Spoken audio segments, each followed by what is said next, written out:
On your Friday episode of Locked On Raptors, this isn't fun anymore.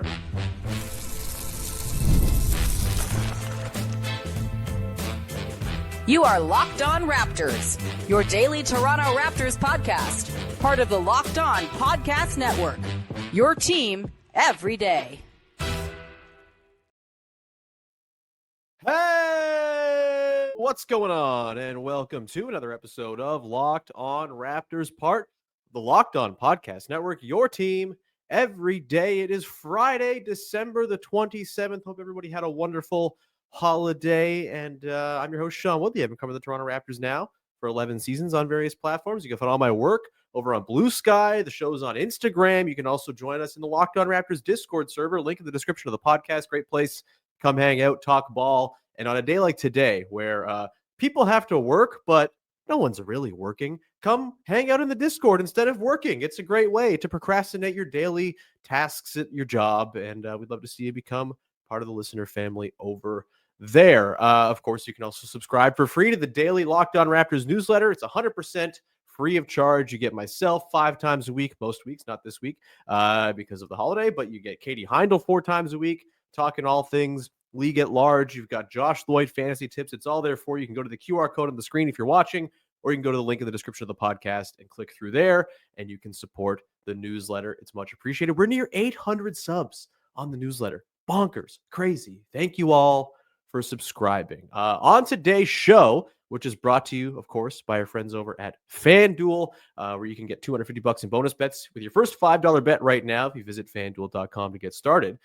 We are going to get into the game against the Grizzlies last night, 155-126, a game that made me feel very thankful for the all possessions recap on NBA League Pass, as this was not a game I watched live, was doing Boxing Day stuff, and caught up on it this morning. And boy, am I glad I did not have to watch the full 2.5-hour broadcast to catch up on this one, because look, we've kind of seen it all at this point. We know what this team is without the guys that it's without, and it's tough stuff. We're going to get into, mercifully, the year of 2024 ending, as it is Toxic Positivity Friday, of course, so we'll get to that coming up later. We got the good, the bad, and the but we should start off just with a look at this game, and I think just sort of the proof being in the pudding that the flame that was once there, that was kind of putting this team's vibes at a nice, fun, playful simmer throughout the season, that flame's gone out, and now we're just kind of watching a stagnant water basketball team. And it sucks. It's like the identity of this team has gone by the wayside, the sort of try-hard spirit that they brought to the table, the rookies kind of dazzling and showing out every single night. You're still getting rookie performances here and there. 2 of them were out last night, in Jakob Poeltl and Jamal Shed, which hurt the watchability of it, surely. But we are just kind of at the point where this team, which was, I think most people were having a lot of fun watching this team early on, even though they started 7-15, even though things were not great. They were 2-12 at one point. That 2-12 start was sprinkled with all kinds of fun little things to glom onto and get excited about. And we're just at the point now, kind of going back to what our pal Vivek Jacob said earlier in the week on the show. We're done learning new things about this version of the team. They need Emmanuel quickly back so we can actually see what's here. They need Jakob Poeltl back, something fierce. It's kind of shocking, although not shocking if you've paid attention to the Raptors over the last year and a half, but it's shocking just how much this team depends on Jakob Poeltl to be a functional basketball team. I think it's probably an indictment of the front office a little bit that they sort of took stock of their roster and didn't address the backup center spot other than drafting Jonathan Mobo, an undersized backup 5 in the summer, and bringing in Bruno Fernando. Like, they did not give themselves insurance to maintain functionality when Jakob Poeltl was out of the lineup. Guys miss time. It's going to happen to everybody every year. You hope Poeltl's not going to miss the 32 games he missed last year, but he's missed a ton of time. And without him, this team just does not function properly. The defense is, as you saw last night, where they gave up, I believe, a season high to any team all season long and 155 points to the Grizzlies. The defense just does not function without Jakob Poeltl there. Scotty Barnes can do his best. He had a couple of nice moments and flourishes here and there, but also he is way too overburdened as the last line of defense, as he was very often in this game, and as he is often when there's no Jakob Poeltl available. Kelly Olynyk, bless his heart, we'll talk about him in the good later on, but defensively, He's not a center. He's a power forward. He's a playmaking four at this point. And asking him to defend the rim, to go toe to toe with Zach freaking Edey, not going to cut it. And yeah, this team just does not function properly without its center. And it's shocking they've built a team that is this Jakob Poeltl dependent. I'm a Jakob Poeltl defender. I think he's really good. I think he's underrated and slept on by the fan base, but he's not so good that your entire bottom should fall out when a guy like that is not available. But that's just the way this team has been constructed. And again, maybe it's partly by design, right? The team was very forward at the start of the year. This is a rebuilding year. We are not expecting to win games. Jakob Poeltl himself said this on opening day at media day. Like, none of this is a huge surprise. They're worse than I thought they would be for sure. And I think they're worse than they would be if they, even had some semblance of health luck. If Scotty Barnes hadn't missed half the games, if Emmanuel quickly had played more than 2.5 games, like there's more wins on the table here for this team, as I think we saw in the first, 25-ish games, but the last 5 or 6, it really is coming into clear view that this team just has no shot right now without its guys. And that is, again, maybe by design. Maybe not having Jakob Poeltl, the part of the whole sort of prioritize the draft thing was, well, if he's not out, we'll just pick up some extra losses and we'll go into the lottery higher, and that's great. But I think the cost of that, the cost of not having a backup to Jakob Poeltl, is that they're just like losing the functionality, the developmental canvas upon which these guys are supposed to use to get better. We're not really seeing developmental basketball right now. We're seeing late March 2024 basketball right now. And it's just not progressive. It's not conducive to guys getting better. We talked earlier in the week with Vivek about the sort of bad habits seeping in and the human nature of just losing as many games as they have, 9 in a row now. You lose that many games, you're going to lose your spirit a little bit. You're going to lose the fight. And it's understandable. Like, I don't begrudge guys for maybe not having that sort of extra second effort when you're in the midst of a 9-game losing streak. And it just feels like anything you do on the offensive end, which, by the way, they scored 70 first half points against the 4th best defense in the league. That's good. That's nice. That's like effective offense. But when you're giving it all back on the defensive end, it's tough, and not having Jakob Poeltl just makes it so they're so liable to do that. And even the nice stretches like the second quarter where they went 35-35, the offense was humming, those stretches are not sustainable, and they're not going to translate to wins just because there's not enough functionality, not enough sort of pillars of competent basketball on this team right now. Jakob Poeltl is really important. They're 4-33 without Jakob Poeltl over the last season and a half. Crazy. I went back and tallied it all up. Their average point differential in the games without Jakob Poeltl over the last year and a half, those 37 games, minus 13.4. That's crazy. The 5 games this year they've not had him, they are at minus 18.2. They are 0-5 without him. Jakob Poeltl, very important. And it's just, without him, without Quickly, this is not a cohesive, sensible basketball team. The roster doesn't make sense.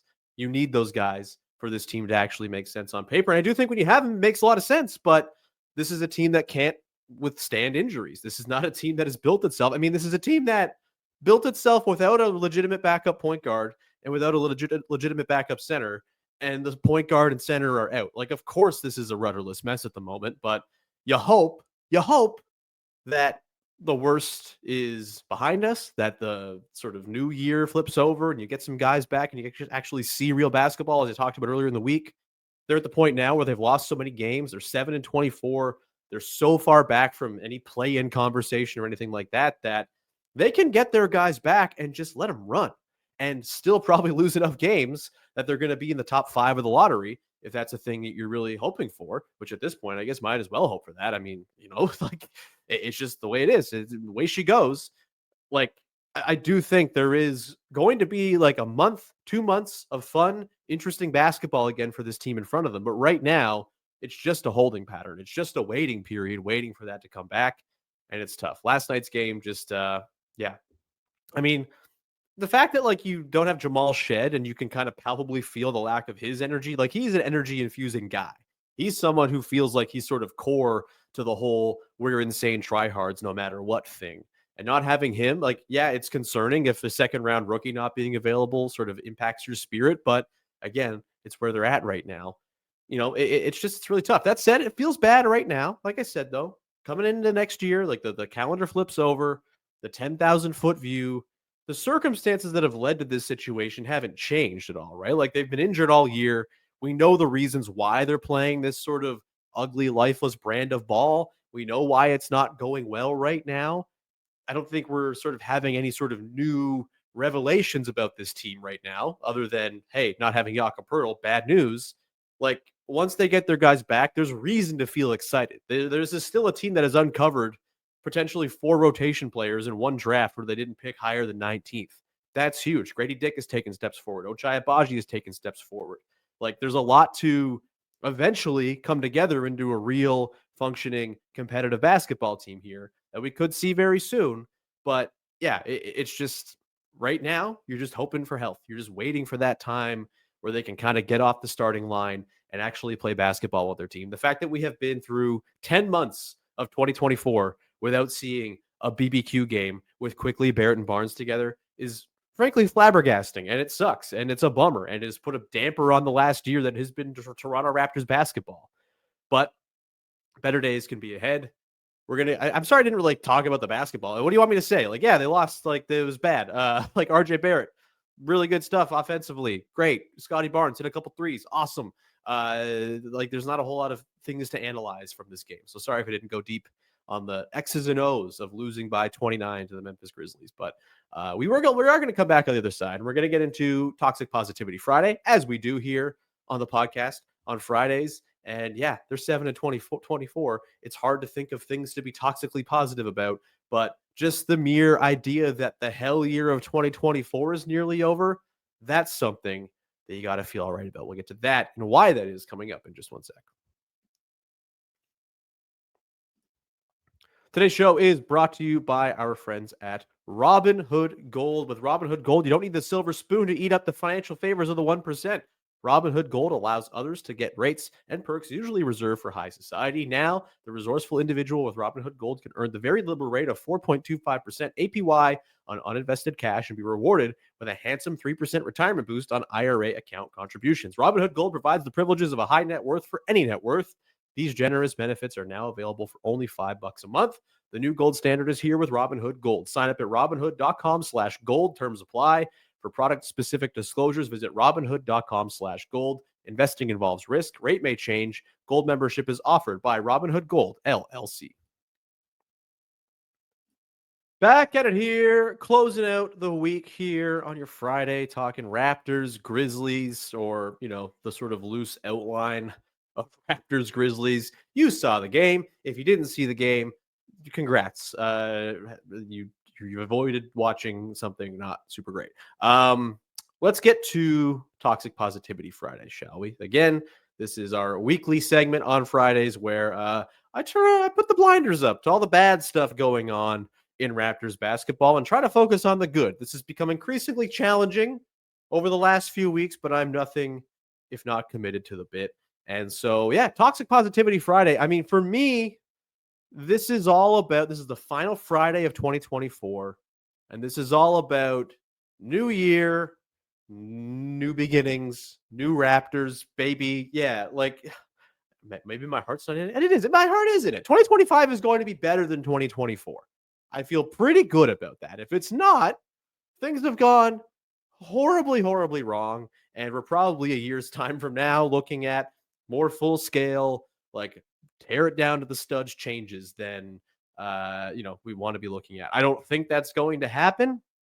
I think there is some good basketball in this team in the latter part of the regular season, at the start of 2024, and particularly at the start of next season, where it does feel like it's go time, where it feels like the franchise knows it's go time. Scotty Barnes is paid, quickly be in year 2 of his deal. They're getting closer to a decision on RJ Barrett and what his future is. We'll talk about that coming up a little bit later on in the show. Like 2025 is going to be a big one. And I do think it's going to be a more entertaining one than this last year has been. This past year has been, look, I don't want to say it's the worst calendar year in Toronto Raptors history because I was there for the early stretch of this franchise. That sucked. There was a lot of bad times in the early part of this franchise for the first 10, 15 years. It sucked. It was bad. It was miserable. It was not a good time to be a fan. And a lot of calendar years were as wretched as the one we've just currently experienced. But 2024, tail of the tape, not looking great. There's still 2 games left. We'll see how the record shakes out. But right now, as of recording here on Friday, December the 27th, 2024, the Toronto Raptors are 20-61 in the calendar year 2024. Not great, Bob. I think half of those wins came prior to March of last year. Yeah, they won 2 games in March and April of last year, and then 7 so far this year. So 11 wins over January and February, and then 9 for the rest of the calendar year. Great stuff. We love it. Super fun. Having a ball over here. It's been a tough time. This was a year where they tore it down, right? Like, this was the year where they paid the highest bill for the sort of missteps of the post-championship era, which, again, I'm not going to relitigate them. They made a lot of mistakes. I think a lot of them were relatively justified for a team that won a championship with homegrown guys and wanted to give those guys a chance to kind of carry over a new era. It didn't work. They pulled the plug last year. Everyone's better for it. It's fine. They've moved on. But this was a year where they did have to kind of tear it down to the studs. This was the year where they completely bungled the process of the Pascal Siakam trade, somehow made it turn into like a pretty decent deal. So good for them there, I guess, and bailing it out. But yeah, this was like a year where, again, just a lot of bills came due. They did, however, pick their direction, the vaunted picking of the direction that everyone wanted for so long. They did it. They declare, yeah, we're going into kind of like a soft rebuild, sort of retool, recentering, whatever it is. It's not a traditional rebuild because this is not something I think they're going to have a stomach for 2, 3, 4 more years. They have most of their team in place. They're going to dip into the lottery again this year, probably get a good player out of it. We'll see. I don't know. The lottery is not something you can ever count on, even though we like to say it's a guaranteed surefire thing. It never is, but still, there's a lot of optimism and hope. They're going to have a nice high pick at a draft that seems to be pretty top heavy. That's great. They can go into next season and probably hit the ground running pretty nicely and, kind of leave behind the hell that was 2024. There is a lot of good stuff that happened this year, right? Like the sort of stuff on the margins. They planted the seeds for the regrowth that's going to come in the next year, 2, 3, however many years it takes for them to kind of reach their final form. But like a lot of good stuff went down this year in terms of long-term planning and future building and seed laying. You got the 2024 draft, which is probably going to go down as an all-timer for this Raptors front office. Like 2016 is their high watermark. Siakam, Poeltl, Van Vliet, like a massive, massive year where they bring those guys in and completely change the trajectory of the franchise. That was awesome. I'm not thinking any of the guys they took this year are going to reach the heights of Siakam and Van Vliet. Like, those guys are all-stars. In Siakam's case, a 2-time All-NBA guy. Going to be tough to reach those heights, but Walter, Mobo, Jamison Battle, Jamal Shed. We'll see about Ulrich Shamshay, who's getting some garbage time minutes the last couple of games, which maybe isn't what you want, but it's happening. And so here we are. But this could be the type of draft that kind of sets up a shadow core that lays the foundation for second units and future trades many years from now. Like, this was a big one, and it happened in 2024. Probably the highlight. The second day of the draft felt like the high point of this season or this year for the Toronto Raptors, which is kind of crazy, but it's just where we are. They did go and have some really encouraging developmental jumps. Grady Dick, his second season jump, pretty huge. Ochai Agbaji goes from one of the worst rotation players in basketball to, wow, this is a guy who like every good team can use. This is great. RJ Barrett completely reformed his game. I think we've established RJ Barrett, when he's not the sole offensive initiator, pretty damn good offensive player, capable of pretty good efficiency, who's going to do a lot for you. Great play finisher. The defense, TBD. We'll talk about that at the end. But that's a huge part of this year. They got a team that fits around Scotty Barnes. They've loaded up on shooting. They've vastly improved their shooting in the last year. It's like since the OG Anunoby trade on December 30th last season, you bring in quickly. You got Grady Dick. Ochai is hitting everything. Jamison Battle, Jakob Poeltl. Like, they have gone and added shooting around Scotty Barnes. They've built a roster that makes sense around Scotty Barnes. That was 2024's big job, and they kind of achieved that. We haven't seen the fruits of that born yet, but 2025, baby, it's coming. And I think that's going to be the time we start to see this whole thing kind of come into place. I in my newsletter post later today, I'm going to kind of get nature-y on everyone's ass and sort of compare the Raptors situation in the 2024 to like forest fires. I don't know if you're familiar. Forest fires, they're bad in general when people are in the way, but like in nature, forest fires are good. They are refreshing. They clear acreage for new growth. They usher in more biodiversity, all this stuff. They, ignite dormant seeds and they can become new trees and all this stuff. It's like a life-giving thing in nature is fire. It sucks and it's a disaster when it's happening and it ruins everything it touches. But beyond that, the growth back is better and more lush and thicker and set up for sustainability. It kind of feels like the Raptors went through their forest fire phase in 2024 and they're going to come out on the other side looking a lot better for it, even if it's still just seedlings we're seeing. Eventually, these things are going to fully grow into full-blown trees, and that's great. 2024 sucked, man. It was tough. Like, this is as bad as it gets, though. I really do think that. There's no guarantees. The NBA is a fickle beast, and at some times, like, your best laid intentions go to hell, and you get stuck on the wheel of being terrible, which is way worse than being stuck on the wheel of mediocrity, by the way. Everyone gets mad about the wheel of mediocrity, but what sucks more than that is being bad for 10 years in a row. Not saying that's going to happen to the Raptors here, but things go awry all the time. Injuries happen. Guys don't develop the way you want. Draft picks bust. Like, this happens. I still think the setup here, the ecosystem for the Raptors is set up for success and some sustainability. The 2024 draft being a big reason why. There is depth here. There's functional depth. And as the functional depth gets older, and these guys go from being early 20-somethings to late early 20-somethings and mid 20-somethings, just the natural course of getting older and getting better and getting more seasoned is going to give this team a lot more, say, insulation against injury. It's going to give them a lot more ability to remain competitive when they have big pieces out of the lineup. They're not quite there yet because they're crazy young, but 2024 was the year that kind of scorched the earth to give free run to the Scotty Barnes Raptors to kind of grow and germinate into something more. We'll see what the ultimate results are. Is it going to be this beautiful old growth forest that's like the envy of the world? Probably not, because it's really hard to do. There aren't so many of those forests. It's hard to actually become like a full-blown inner circle contender for anybody. But can they be a regular playoff team? Can they parlay that position into more down the line? Certainly, I think that's still on the table for this team, despite how bad it's been this year. Despite how rough the last few weeks have been with the injuries and the seeming stagnation and all of that, 2025 promises to be better. And it promises to be kind of a return to watching, hopefully entertaining Toronto Raptors basketball, which 2024, as far as like pure entertainment value, probably the low point for me since the first year post Chris Bosh. Is that crazy? It's been a tough one, but they're on the way to being something better. And that is your Toxic Positivity Friday to close out 2024 and send you off into your weekend. And it can't get worse, can it? Like, you can't get worse than 20-61 in a calendar year, can you? Feels pretty hard to do. We're going to come back on the other side. We're going to get into the good, the bad, and the from the game against the Grizzlies. Thing I liked, thing I didn't like, thing that's got me a little intrigued. The thing that's got me intrigued is something concerning. We'll get to that coming up in just one second. Today's show is brought to you by our friends over at FanDuel. The NFL playoffs are almost here, but it's not too late to get in on the action with FanDuel, America's #1 sports book, because right now new customers can finish the regular season strong with $250 in bonus bets if you win your first $5 bet.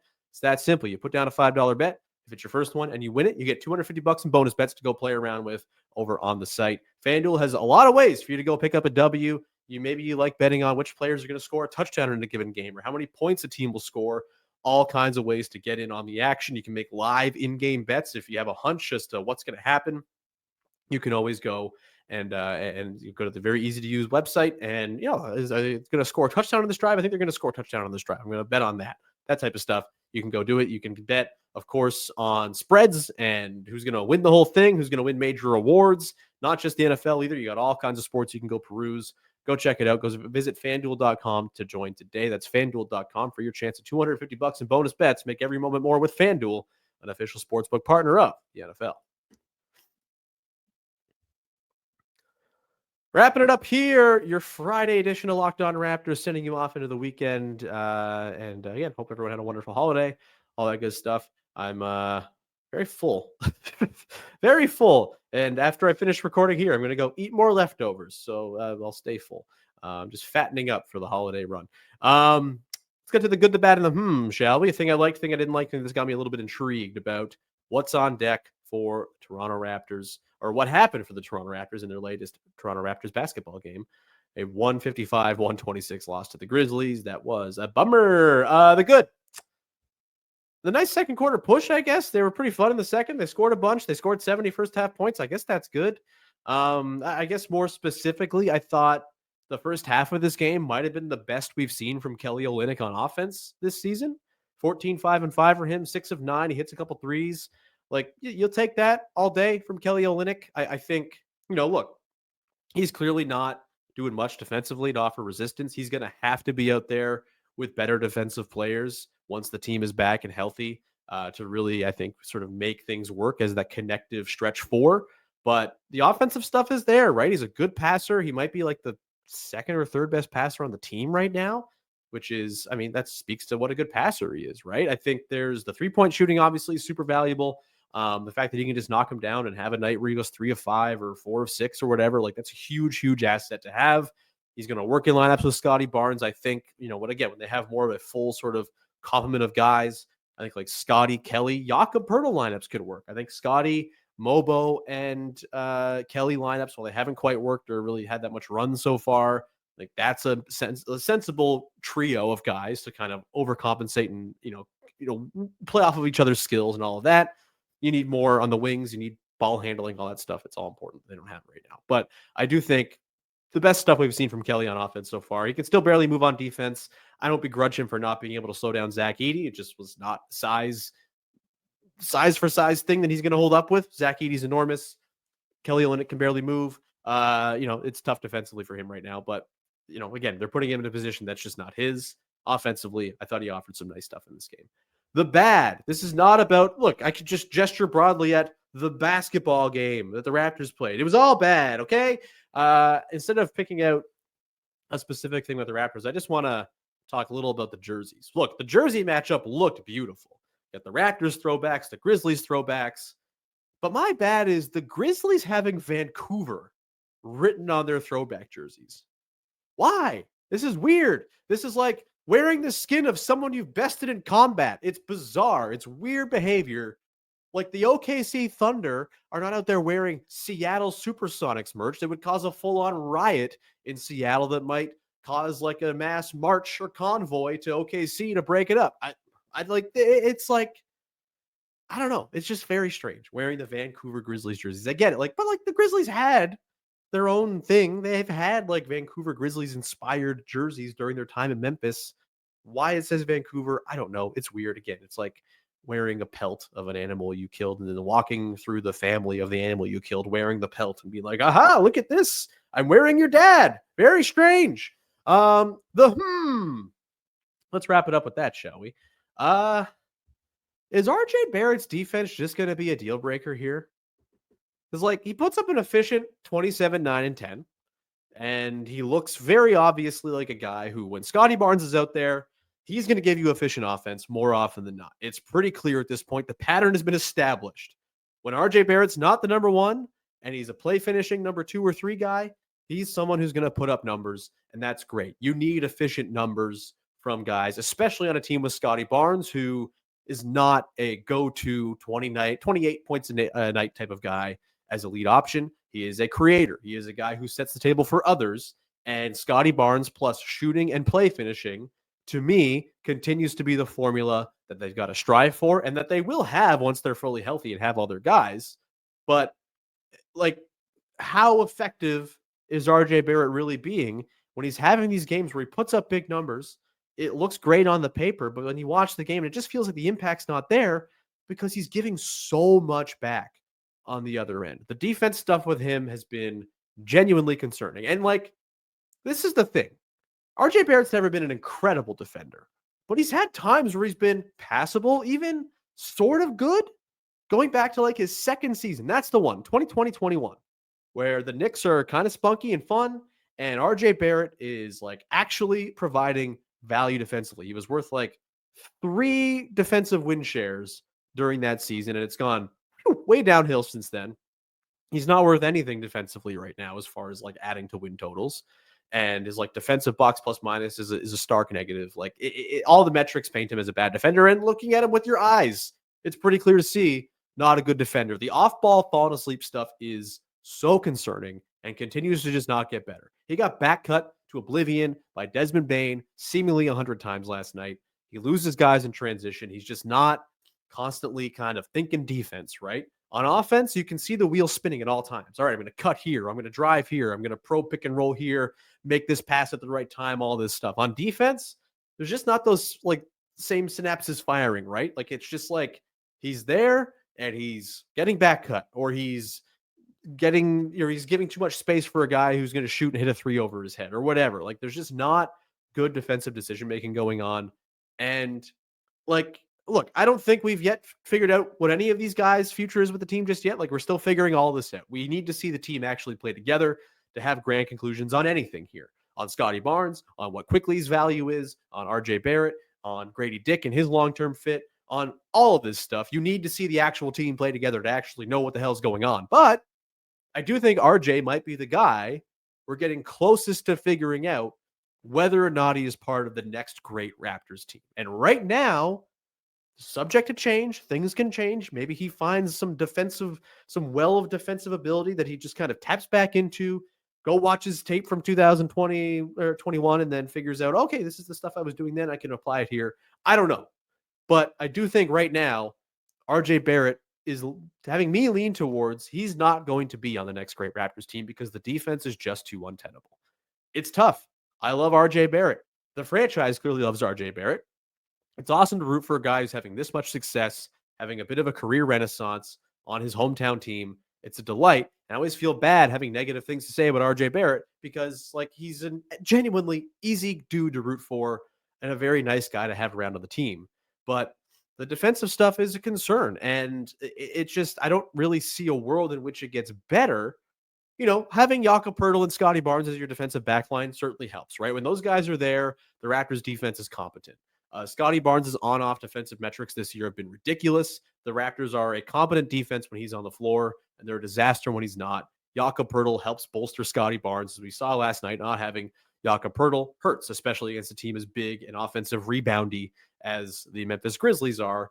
Like those two guys as a tandem, though, as a 1-2 of your defensive backbone, make a lot of sense. But if you don't have the perimeter defense to support those guys, and it's just a parade of easy buckets to the rim and back cuts and all this stuff, then the effects of those guys is diminished. And RJ Barrett is the biggest culprit right now. You know, Grady Dick has not been great on defense. There have been some really stinker nights from Grady on defense as well. He's a big question here, but you can see the sort of off-ball stuff is just way better with him. It's just he's more locked into the team concept than RJ Barrett is. RJ's bad at both the on-ball and off-ball stuff. It's tough. And again, maybe they make an environment where Quickly gets back. You got Grady Dick out there hitting shots. You've got RJ finishing. You've got Poeltl around the rim, greasing the wheels of everything. Scotty Barnes creating for everyone. And I do think that lineup, which we have not seen yet this year, which is shocking, but I do think that lineup has like top 10 offense capability. I really do. I think there's a ton of juice in that lineup offensively, and maybe they create an environment where you can get by with RJ Barrett's defense not working. And then in certain games and matchups, maybe you close with Ochai Agbaji or maybe Jakob Poeltl in years to come. His defense ratchets up because I think there's been really good signs there with him. And you can make it work with RJ on your team and live with him being a really bad defender. But at this point, like, it's tricky to envision a world in which this team is like competing for championships, not even competing for championships, just like being in the playoffs every year. And RJ Barrett being a big part of that if the defense is this bad. I'm willing to give it time and willing to see what it all looks like when the team is actually healthy. But to me, it's like the biggest single red flag in terms of the information we've gleaned from the team this year, sort of parlaying that information into future decision-making, into what things are going to look like down the line. RJ's defense is the single biggest glaring red flag, flashing red light. Wee-oo, wee-oo, wee-oo. This could be a problem. And it's why I sort of err on the side of he's probably not going to be on the next great version of the Raptors. There's the sort of passport element of this that kind of gives me some question pause as to whether or not the team is going to be as sort of like ruthless in the decision-making as they've been in the past with, say, like DeMar DeRozan. Although DeMar was like basically an honorary Canadian at the time they traded his ass. So maybe they don't care. But there is that sort of sentimentality element that's interesting here. And I'm not saying go trade RJ tomorrow. by any means. They need to see the team first before any decisions can be made or grand conclusions can be drawn. But right now, the defense thing with RJ, as we saw last night, is the Raptors just gave up a layup line. And it was not just RJ. Everyone was bad in this game, except for Davion Mitchell, probably with his one-footed stops on Desmond Bane and his general maniacal defense. Like, that was all nice. This was not a good defensive game from anybody. But RJ, because of the burden he carries on offense, because he's going to have to play a lot of minutes, it just means his defense matters more. And when it's not there, when it's as porous as it's been, when it's as sleepy as it's been, it becomes a long-term question without a doubt. We're going to leave it there. Thank you so much for hanging out. Sorry to send you off into the weekend on kind of a dour note, but just listen to the second segment again. Everything's good. 2025 is coming. It's very exciting. Everything's going to be fine. And there's going to be good basketball. And hopefully maybe there's good basketball. I don't know. But it'd be really nice if they could sort this thing out and kind of get things back on the rails. But either way, we'll be back again on Monday to talk about Raptors Hawks, which should be a fun one. The Hawks are cool and spunky and they dunk a lot and I kind of enjoy them. And Jalen Johnson's rad. So you have that to look forward to. We'll be back, of course, Tuesday as well. And then I think we'll be off a Wednesday for New Year's Day next week and back for Thursday, Friday shows. The Raptors have a weird home and away back-to-back on New Year's Eve and New Year's Day. I don't know what the hell happened there with the schedule to allow that for that to happen or to sort of thrust that upon them. But that's what we got. So we'll talk about those games next week, a busy one ahead. And we'll probably start to dive into some draft coverage pretty soon here as well, because why the hell not? They're not good. And the draft is, heating up. We're now less than 6 months away from the draft and hopefully some salvation and all that good stuff. So we'll have some draft coverage maybe next week. If not next week, then certainly once we get into the new year. But yeah, thank you so much for hanging out. Thanks for supporting the show, for following, subscribing, rating, reviewing, etc. You're all the very best. Newsletter, of course, you can go to the QR code on the screen. You can go to the link in the description of the podcast. That's great too. And we'll talk to you again on Monday with another episode of Locked On Raptors. Thanks for hanging. I left my basketball on the floor. I'm going to take a standing shot this time. Different angle. Yeah, let's see. Do I got it? Let's see. Nope. I hit the ceiling. Bye.